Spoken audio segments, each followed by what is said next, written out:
Welcome, Brittany. Go ahead and open your case. Sorry,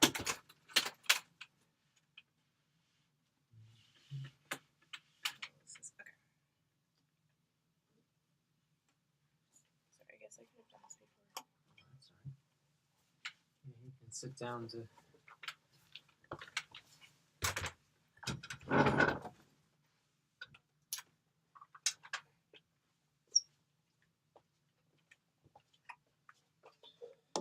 I can also chop the video so it doesn't show me trying to get ready. Okay.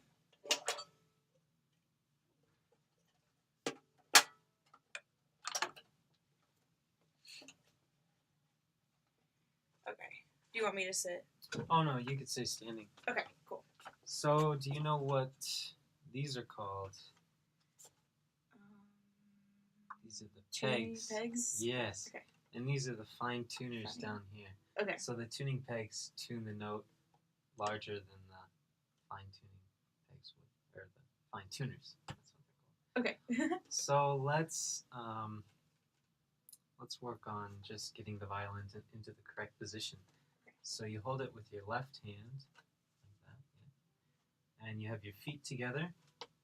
You make a V, and you take a step, and you just feel your weight balanced. Okay.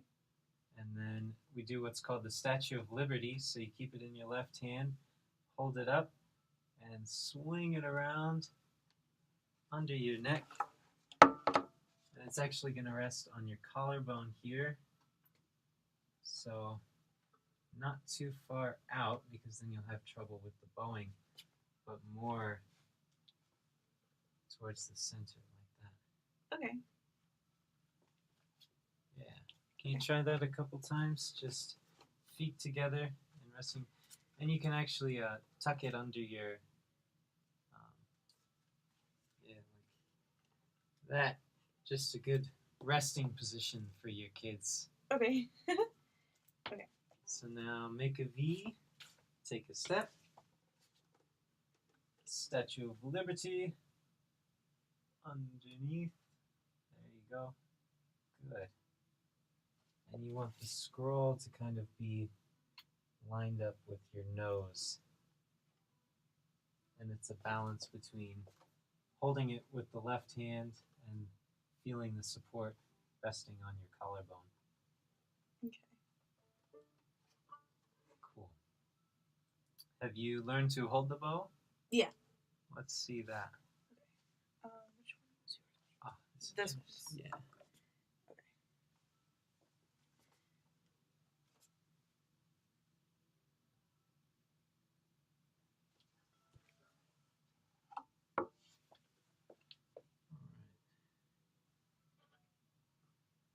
So the pinky will rest on top of the stick, the thumb curves underneath, and the fingers will be spread out. This ring finger here can, you see this white dot, you kind of think, keep your ring finger around that spot on the white dot, just as like an orientation place.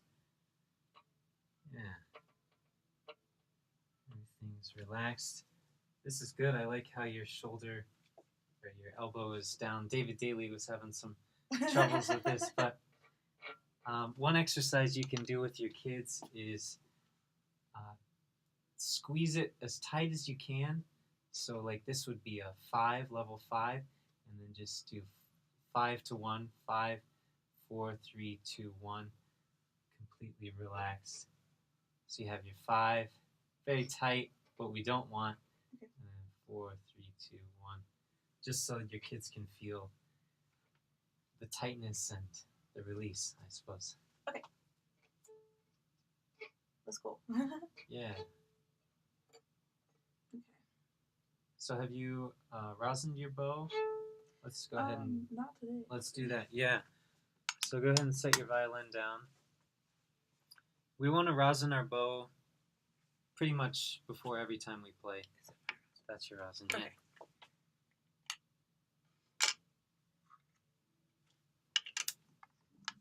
Yeah. And you hold it in your right hand.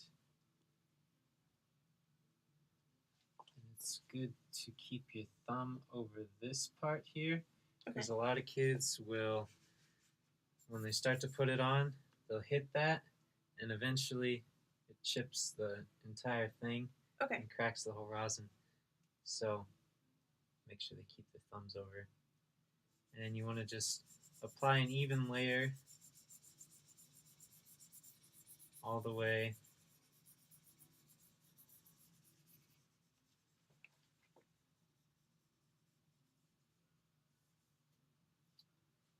And this is the tip of the bow, and this is called the frog. Yeah. And it's heaviest at the frog and lightest at the tip. Do you know about the balance point of the bow? It's like kind of towards, not really the middle, but towards. Yeah, it's in the lower half. Yeah. So. I can't remember how to. Yeah, that's actually. good. That's how you do it. Yeah. So this point is going to be where it'll be easiest to bounce the bow. So when you get into that in a few months or Okay. down the line. Right.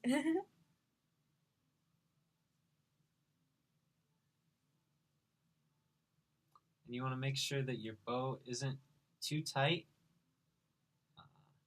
You want to kind of make sure that you have an equal amount of space here. The space between the stick here should be like placing two sticks in between there, if that makes sense. Yeah. You don't want it to be too loose, because then it'll drag and the stick will create extra sounds. Is that good right there? Yeah. Okay. That's good. Cool. Okay. How's your violin? Tuning wise. Have you learned to tune?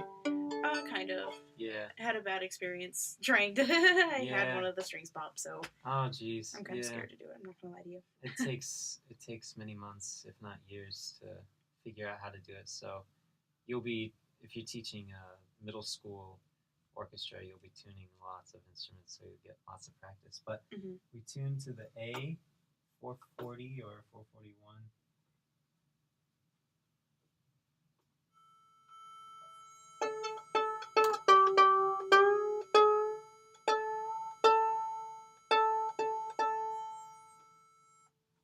And we always start with the pegs, and we always bring it down first before bringing it up.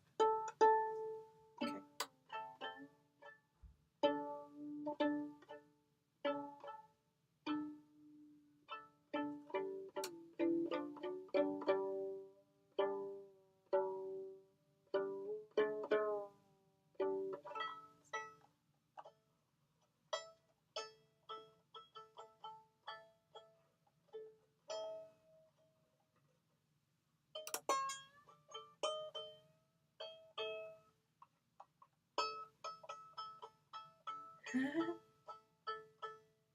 Yeah.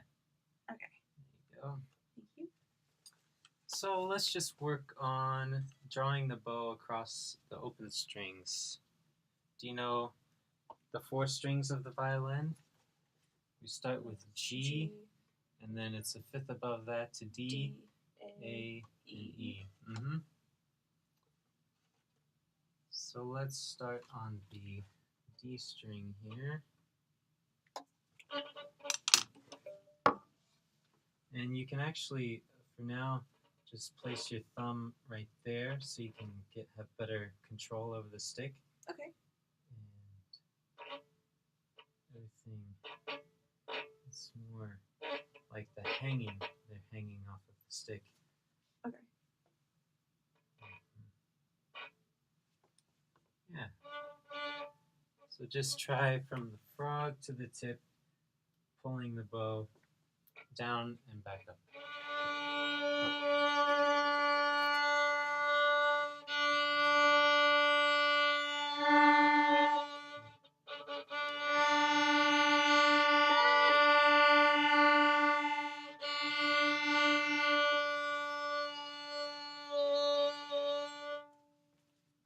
And feel nice and loose in there. Yeah. Okay. So let's try now curving the thumb Oops, sorry. and resting it underneath like that. And we want to try and have as flat a hair as possible. Okay.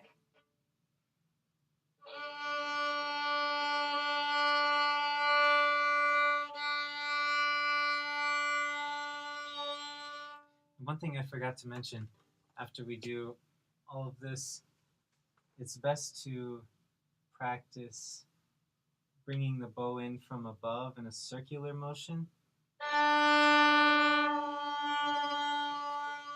So we can feel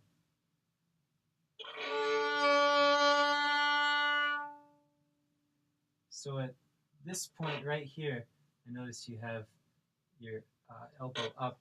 You want all your weight to sit down so you can feel Okay. the grip.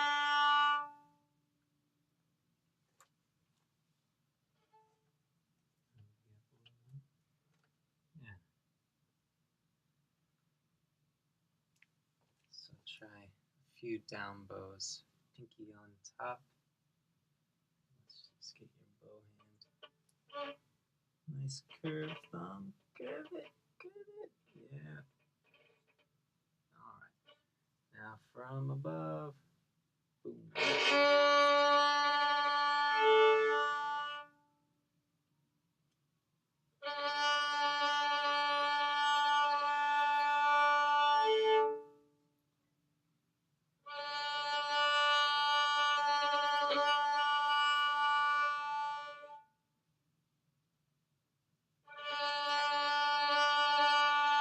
Now can you try going down to the tip and then back up rather than lifting it, going stopping and then up bow. Okay. So you're bringing it from above. Boom.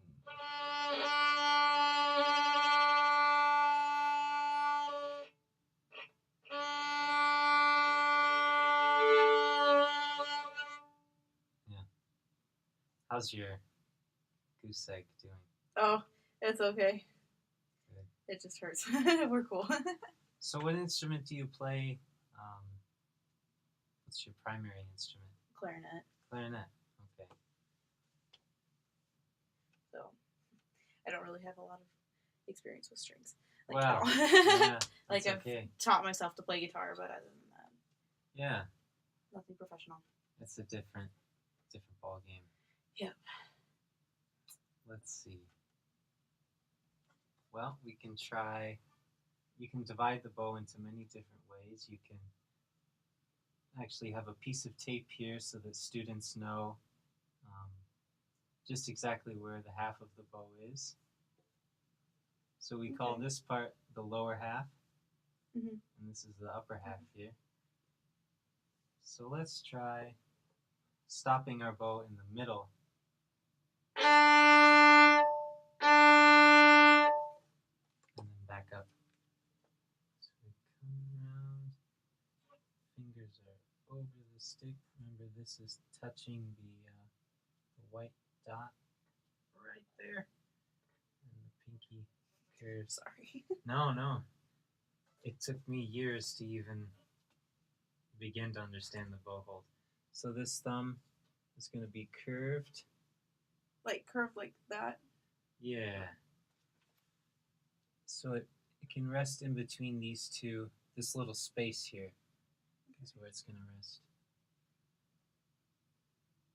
The fingers are hanging over the stick. Yeah. And the pinky is going to rest on top. So let's set the violin down for a second. And we can just work on the bow. So get your good bow hold.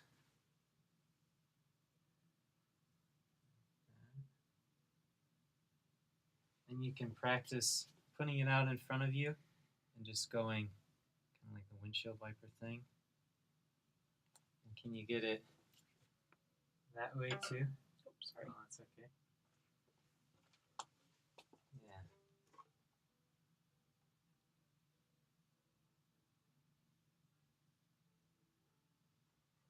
Just feeling the thumb curved at that joint there. Yeah. And pinky on top. It's hard to make them both do that. I don't Yeah. know.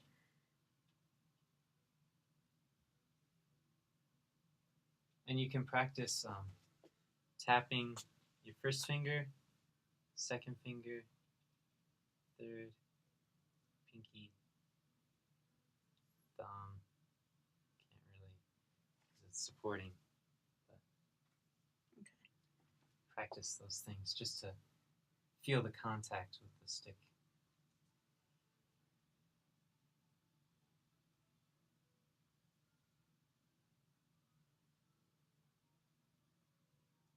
Because my pinky leaves. I just have a hard time trying to get my thumb and my pinky to Yeah. do what I want to do. Okay. So if you don't want to, if you're not ready to think about the thumb yet, you can just place it underneath the stick, like right there. Just for now, it's not going to be a permanent place to keep your thumb, but just while you're thinking about these fingers. Mm-hmm. Okay.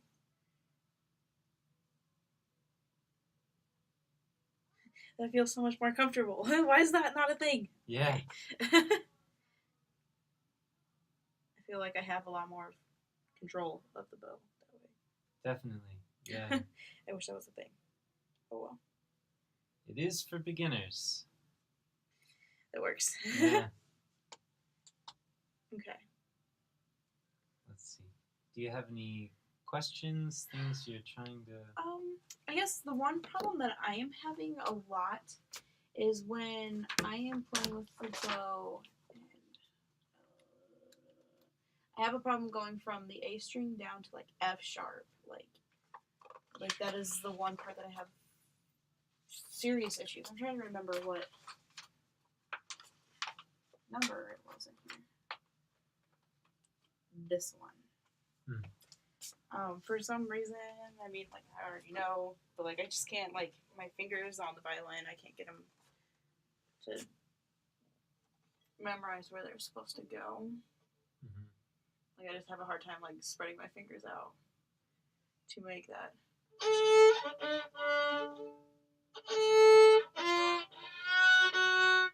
So, I guess that is one issue that I do have. Mm-hmm. Yeah. Well, one way to begin to understand first position is to just start with an open string. And then the first finger is going to be a whole step above that D. So E. So just go back and forth between the D and the E until it sounds...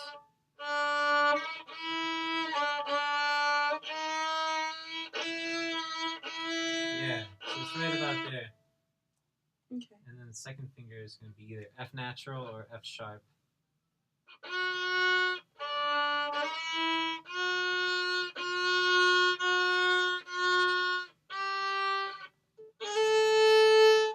Yeah. Okay. I just had a hard time like, trying to figure out where my fingers are supposed to go. Yeah, it takes a long time. Scales and things. Yeah. So practice your first position scales. Okay. And going between the strings is actually, a lot of kids think that, myself included, I thought I had to really do this kind of thing with the elbow and big motions. But the violin is obviously the smallest string instrument. Mm-hmm. So if you're playing a bass, you kind of have to do that. Yeah. But the distance between these, the D and the A string, see how little my my elbow moves between. Okay. So you can think playing double stops, playing them both together.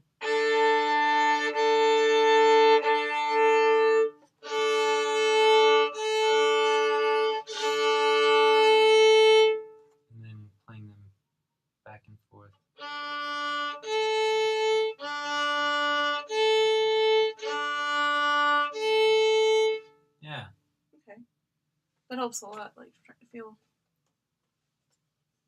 It's all about experimenting and Mhm. lessons are helpful. They sure are. Okay. It's been 20 minutes. If you're fine, do you have any questions? Not that I can think of right now, but like if I have any, can I like contact you? Please, yeah. That'd be I can give you great. my email. Cool. And it's best to, I don't know if they gave you guys a cloth, but we like to clean our strings after every use. You're supposed to take the rosin off of them? Yeah, to get the rosin off. Okay. I'm going to stop this really